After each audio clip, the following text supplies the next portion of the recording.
Hello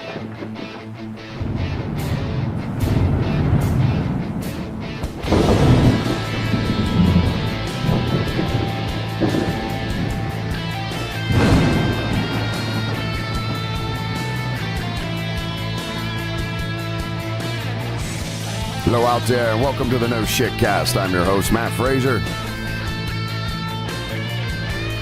Got a dime bag of stuff for us to talk about tonight, folks. Some interesting articles that have popped up on the radar since our last show. Like, was that 4 days ago or whatever? But I had some interesting stuff I wanted to kind of go over. But first, I want to put a shout out to everybody that's been sharing the show recently. It's been helping tremendously. I really appreciate those of you that sort of believe in this and have been helping me grow this show. We've gotten our first ad hits, so it means it's growing enough that people are taking interest in it, maybe to the point of even wanting to, put some ads in this thing so it can make some money and I can buy better microphones and headphones and all that kind of fun stuff, or I don't know, a pizza or something. But anyway, I just wanted to say thanks to everyone, and especially for the like and subscribes and the people that have been shooting me messages and of encouragement and stuff. I really appreciate it. This first article comes from Nature.com. It's Google revives controversial cold fusion experiments. Researchers tested mechanisms linked to nuclear fusion at room temperature, but found no evidence for the phenomena. And these kind of things actually kind of pop up on my radar quite frequently. And I'm a fan of these sort of over Unity type, machines and devices. And I've actually had to validate one for some investors at one point in time. It was complete horseshit. But this is like a guilty pleasure of mine. I love this stuff, especially things like cold fusion. Since 2015, Google has been funding experiments into the controversial science of cold fusion, the theory that nuclear fusion, the process that powers the sun, can produce energy in a tabletop experiment at room temperature. Two scientists first made sensational claims about achieving the phenomena, promising endless cheap energy 30 years ago, but their results were quickly debunked, and the topic is now considered a scientific taboo. Google's project, revealed in a peer-reviewed Nature Perspective this week, found no evidence that cold fusion is possible, but made some advances in measurement and material science techniques that the researchers say could benefit energy research. The team also hopes that its work will inspire others to revisit cold fusion experiments, even if the phenomenon still fails to materialize. I kind of dig that they're doing this because, like I said, I've seen these things, and I know people get debunked out, or get taken advantage of by some of this stuff, especially if they're not really certain what they're looking at. And, it goes back to that old adage, folks. If it's too good to be true, it probably is. So, quote, "This is not just a chase for cold fusion," says Matthew Trevithick, a research program manager at Google in Mountain View, California. "If it were, I don't think we would have maintained an interest of this caliber of team for so long." The Google team explored 3 experimental setups that have been proposed to generate cold fusion, 2 involving palladium and hydrogen, and 1 involving metallic powders and hydrogen. None found evidence of fusion. Big surprise. The results have been published across 12 papers over the past 2 years, 9 in peer-reviewed journals, and 3 on the Arxiv preprint server. So, I guess there's 2 ways to look at it. Is it a waste of money and time, or are we finally taking some of these sort of non-mainstream technologies that are out there being sold as snake oil and having some science put behind it so that people can stop getting taken advantage of and conned? I don't know either way, but if you don't do science on it, you won't know for sure. This comes from Futurism. Startup says its electric car charges to 80% in 5 minutes, and this is another huge deal, right? It's the charging time of electric vehicles. So if you can start getting these charging times down to a more manageable amount, 5 minutes is not bad. If you can pull that off, then these start to become a lot more viable for a lot more people, because they don't want to be sitting around. You go on a road trip, you get halfway there, then you got to wait 4 or 5 hours for your vehicle to charge before you can get back on the road. I suppose you could stay at a hotel if you schedule it that way, but anyway, it's a pain in the ass. People were used to just putting some liquid in the tank and off they go. So this is a big deal. European startup, I don't even know how to begin. PIECH with all kinds of dots over the E. Peich Automotive just unveiled a high-end electric car called the Mark Zero, and it's claiming the vehicle can charge in almost as little time as it would take to gas up a vehicle with a combustion engine. According to the company, the Mark Zero's special batteries can suck up an 80% charge in just 4 minutes and 40 seconds. If that stat holds up in the real world, it could be extraordinary. It could be an extraordinary sign of things to come as battery technology evolves. Information about the car's fast charging battery is scarce. A press release about the electric car says that it has a range of 500 kilometers or 311 miles with air-cooled batteries that can be swapped out for higher capacity models. Quote, the special type of cell hardly heats up during charging or discharging phases, reads the press release. Significantly higher currents can flow as the cell temperatures rise only marginally. I wonder how they're pulling that off. Porsche made headlines for a battery it says can be charged with 400 kilometers or 250 miles of range in 15 minutes. If this company's claims about a 4-minute, 40-second charge holds up, Engadget pointed out, they'll blow Porsche's technology out of the water. Quote, we have developed a sports car that we ourselves would like to buy, and we talked for a long time to many enthusiasts about what was missing on the market. Co-founder Tony Peich, I'm hoping that's how I say that, said in the press release, quote, we want to offer a modern classic that isn't subject to consumer cycles. The driver of this sports car should enjoy any minute they can spend in their car. Yeah, I mean, electric vehicles, man, are far superior to most mechanical internal combustion vehicles because they respond so much faster, but the batteries die so fast. So as this battery technology continues to evolve, that will be the end of internal combustion engines because, or gas-powered cars, because the electric vehicles just outperform them. They just do. It's superior technology, safer technology, except for when the batteries catch on fire. Then that's a bit of a shit show. This comes from BBC. Prehistoric stone engraved with horses found in France. I always like doing this ancient history stuff, especially given that my co-host most of the time is a history major. So a stone believed to be about 12,000 years old and engraved with what appears to be a horse and other animals has been discovered in France. The prehistoric find by archaeologists excavating a site in the southwestern Angoulême district north of Bordeaux has been described as exceptional. Markings appear on both sides of the sandstone, the National Archaeological Research Institute said. It was found during work at an ancient hunting site near that place I can't pronounce station. The Paleolithic stone plate, which is said to be about 25 centimeters long or 18 centimeters wide and 3 centimeters thick, combines geometric and figurative motifs, Enrap said. According to the Institute, of most visible engravings is that of a headless horse, which covers at least half of the stone surface on one side. Looks like someone scratched on a rock's what it looks like to me. The other animals featured on the stone are slightly smaller and could be another horse and a deer, which has a distinct shape to its hooves, the Institute said. Yep, still looks like scratches on a rock. Other items unearthed at the site include rudimentary fireplaces, concentrations of heated pebbles, bone, remains of fauna, and a flint-sized post. What the hell does that mean? Arrowheads and cut flints have also been found in the area, suggesting that it may have been used thousands of years ago as hunting and a feasting site. The archaeological discoveries will be presented to the public at a local exhibition between the 14th and 16th of June. The Paleolithic period, the larger part of the prehistoric Stone Age, is thought to have begun more than 2 million years ago and ended around 8000 BC. Are we breaking any ground here? It's telling you, it just looks like a bunch of scratches on a rock. Even the part where they call it out. I don't know. I guess a kid could have done it. Quantum leaps, long assumed to be instantaneous, take time. This is from quantummagazine.org.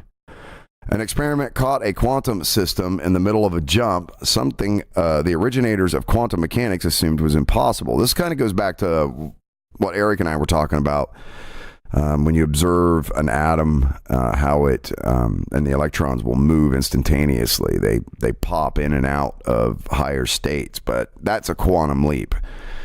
But this is saying now that those aren't instantaneous. When quantum mechanics was first developed a century ago as a theory for understanding the atomic scale world, One of its key concepts was so radical, bold, and counterintuitive that it passed into popular language, the quantum leap.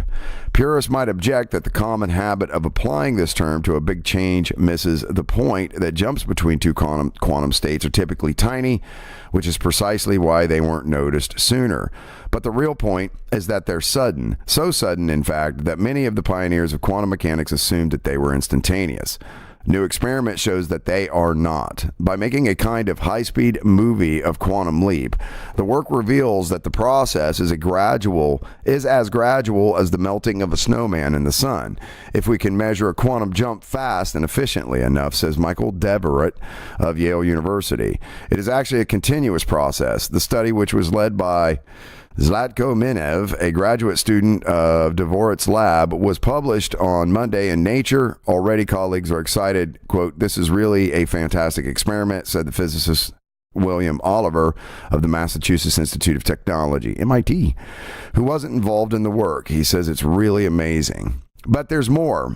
With their high-speed monitoring system, the researchers could spot when a quantum jump was about to appear or catch it halfway through and reverse it, sending the system back to the state in which it started. In this way, what seemed to the quantum pioneers to be unavoidable randomness in the physical world is now shown to be amenable to control. We can take charge of the quantum. All too random, the abruptness of quantum jumps was a central pillar of the way quantum theory was formulated by Niels Bohr, Werner Heisenberg, and their colleagues in the mid-1920s. In a picture now commonly called the Copenhagen interpretation, Bohr had argued earlier that the energy state of electrons and atoms are quantized. Only certain energies are available to them, while all those in between are forbidden. He proposed the electrons change their energy by absorbing or emitting quantum particles of light, photons, that have energies matching the gap between permitted electron states. This explained why the atoms and molecules absorb and emit very characteristic wavelengths of light, why many copper salts are blue, say, and sodium lamps yellow.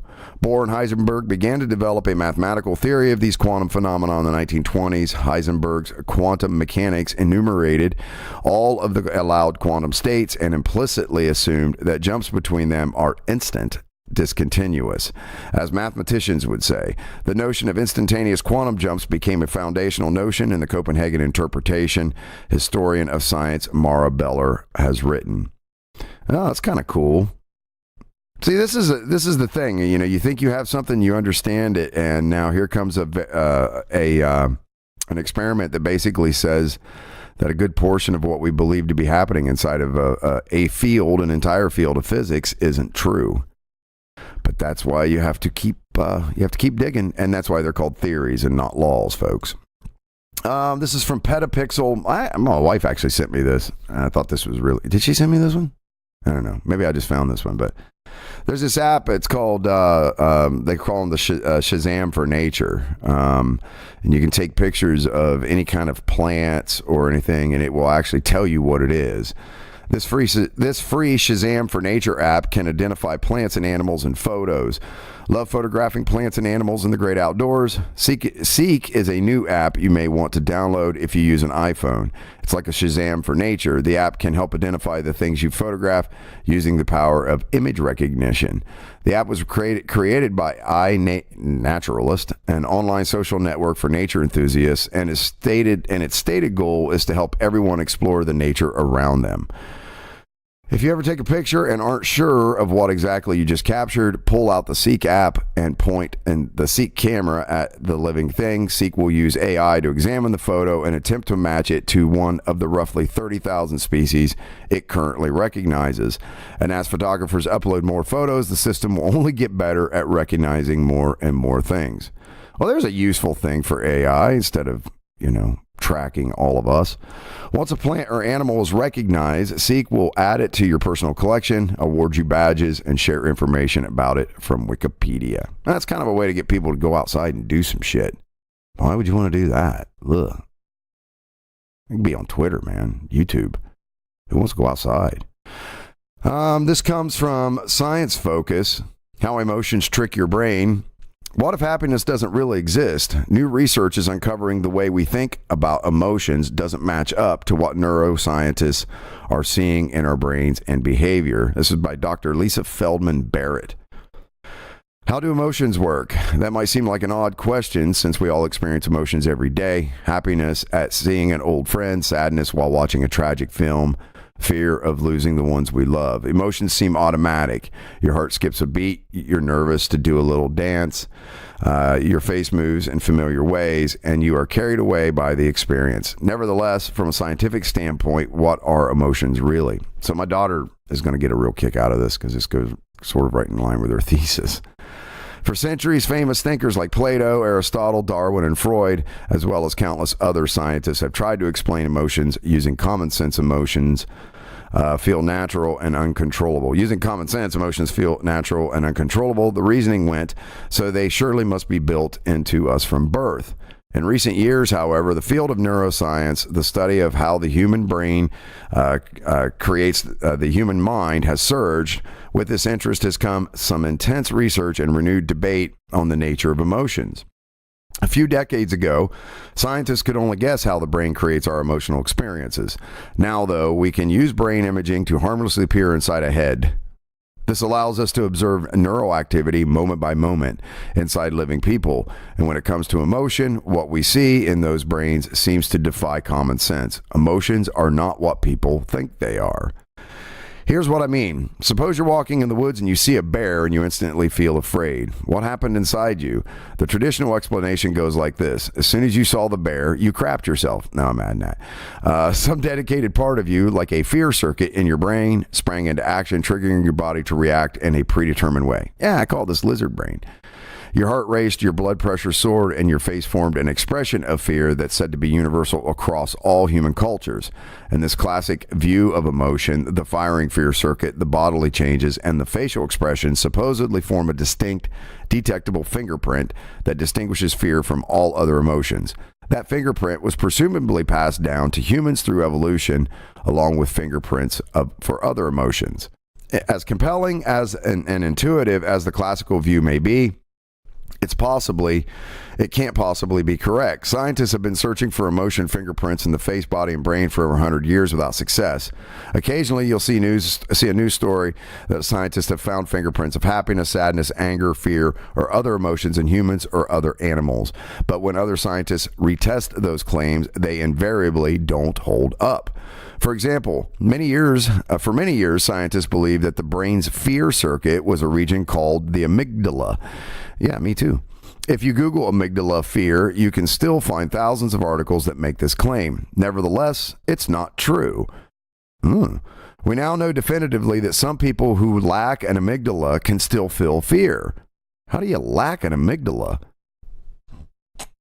Like half your brain's not there or something? Not only that, but the amygdala is involved in dozens of other mental functions, such as thinking, memory, empathy, and all other emotions. So it's clearly not a fear circuit.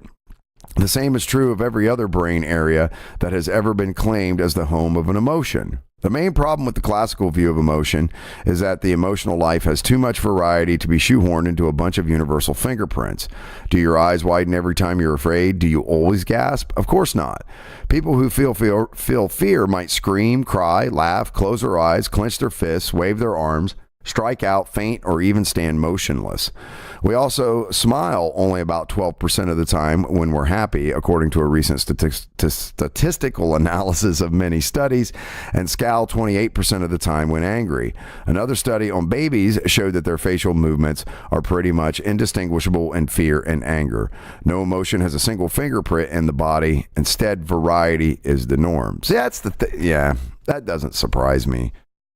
I had this conversation, I think it was with my son here not too long ago, where it was like, oh, you only use 10% of your brain. And it's like, that's not actually true either. You use your whole freaking brain. You just don't necessarily use it all at the same time. Not only that, but different cultures have different emotions. For example, the German language contains 3 distinct angers with different meanings, while Russian has 2 and Mandarin has 5. What's up with those guys? Plenty of cultures have emotions that don't translate into English. The Afulak people of Micronesia, for example, have an emotion, fago. that can mean love, empathy, pity, sadness, or compassion depending on context.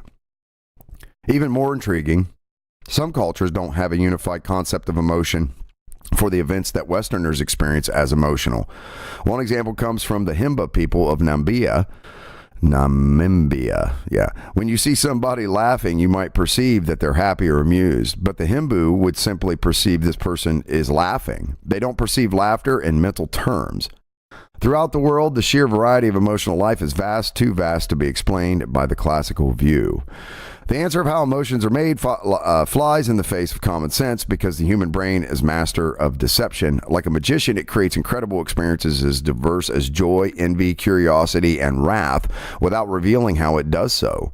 But thanks to recent advances in brain imaging, which allows scientists to observe a living brain as it thinks, feels, perceives its surroundings, we now have a pretty good idea of the brain's secret technique for making emotion. Your brain's most important job is keeping your body alive. To accomplish this, it devotes most of its time to predicting what will happen next, so your body can be ready for any contingency. Studies show that your brain spends 60 to 80% of its energy on prediction. And every moment, your brain issues thousands of predictions at a time based on past experiences. And the ones that win are usually the ones that fit the situation in the next moment. When you walk, for example, each time you lift your foot to take a next step, your brain anticipates how your foot will land. If your brain gets this wrong, you might trip. If you've ever been in an airport on a moving walkway and have stumbled as you step off, or the last step just feels weird, you know how prediction errors feels.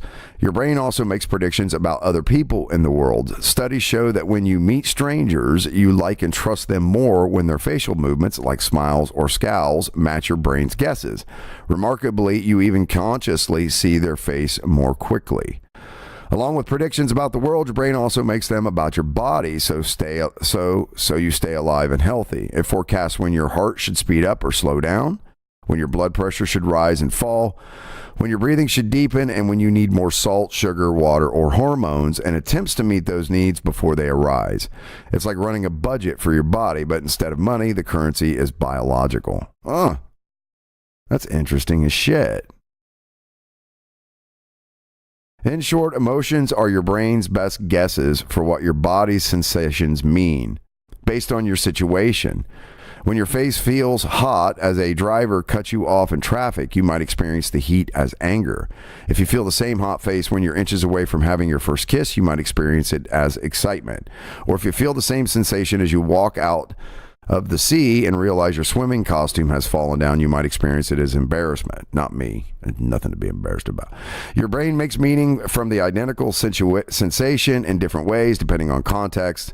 That's how emotions are made. They are not built in at birth. They are built in the moment. In a sense, your emotions are constructed unconsciously from three ingredients: your body budget, your current situation, and predictions from past experiences. If you modify any of these ingredients, you can take some control over your emotions. I'm not saying this is easy, but it is possible. Oh, I don't know. I just never really thought about it like that before. That's kind of cool. I think that's the one my wife gave me, actually. This comes from TechCrunch. NASA declares International Space Station open for business, including private astronaut visits. This could get fun. At an event on Friday, NASA laid out its plans for making the International Space Station a hub for commercial activity in low Earth orbit.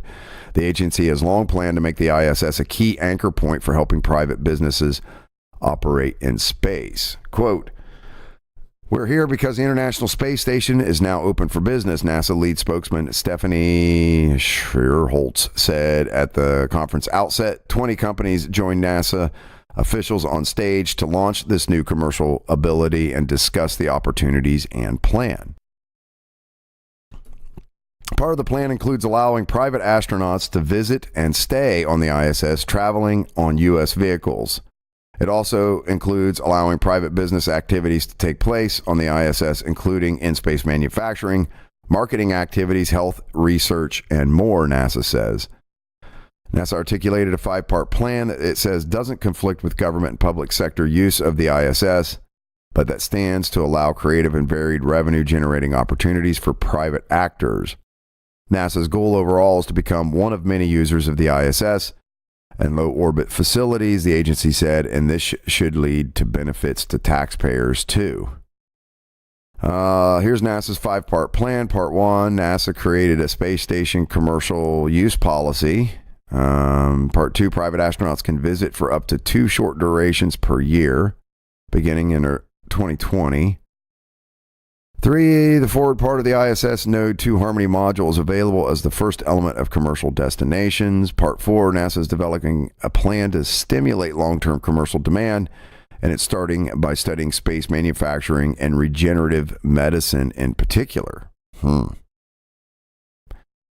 Part 5, NASA has a new white paper that articulates the minimum viable needs for long-term commercial operations in long-term orbits. Lowering prices for commercial transit is incredibly important to this plan overall, and that came up repeatedly.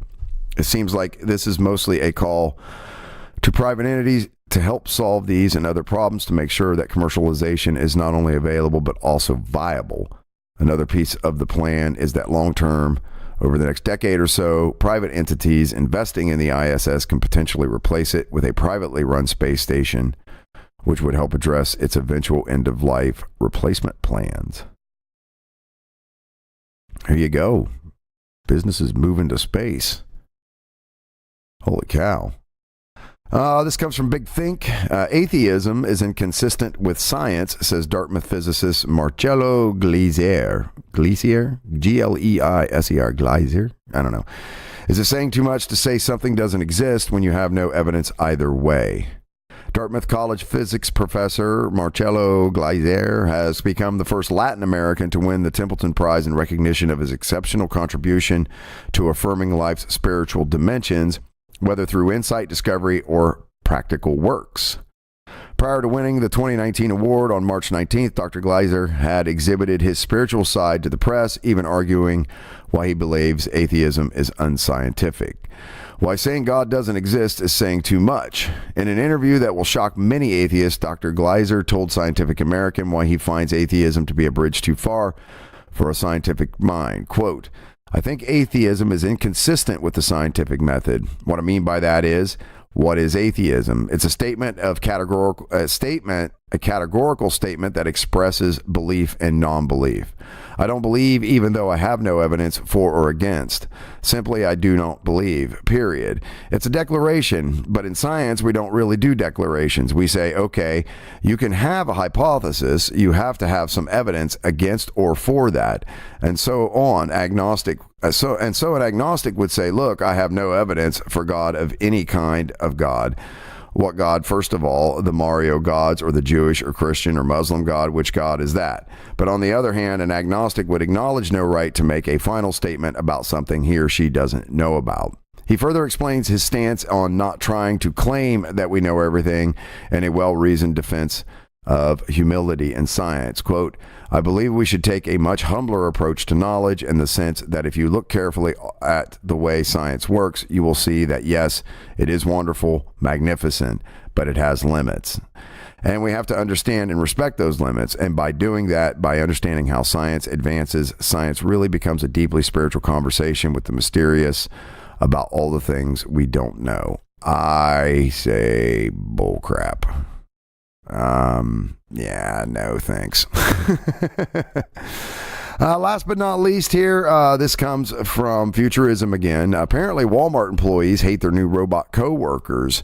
Walmart executives love to boast about the robotic workers the retailer is deploying in stores, but conversations with employees reveal a less optimistic story. Employees told the Washington Post that they and their customers generally feel uneasy and aren't sure how to act around the robots, which they say are glitchy. Their stories reveal how the increasing workplace automation, which executives insist will free workers from drudgery so they can do more meaningful tasks, may not go as planned. Walmart has started to use robots that can unload trucks, scan shelves for missing or mislabeled products, and clean floors, but employees have had to show them the ropes and correct their errors, which according to the Washington Post can feel like training your own replacements. Well, that's exactly what you're doing. Quote, the monotony in the store has increased a ton since we've gotten these robots, Walmart employee Evan Tanner told the Washington Post. It's insane. Meanwhile, customers find the robots creepy. The 6-foot-tall robot that scans for missing items has snuck up behind customers on its way down the aisle and startled them. Other customers, according to the Washington Post, like to kick and hit the robots as they pass. Well, you gotta be a douche now. Don't be mean to the robot, for crying out loud. Sooner or later, they're gonna be wiping your ass. So that's the big old sack of stuff for tonight, folks. Thanks for listening, everyone. Check us out at www.noshitcast.com. It's KNOWSHITCAST.com. Make sure to hit those like and subscribe buttons. Leave us a comment. We'd love to hear from you. Make sure you rate us on iTunes, for crying out loud. Them little stars and thumbs up and all that, man. That really helps a lot. If you like what we do, please share us. It would be greatly appreciated. And we will catch you all next time. Thanks for listening, everybody. Bye, Sickles.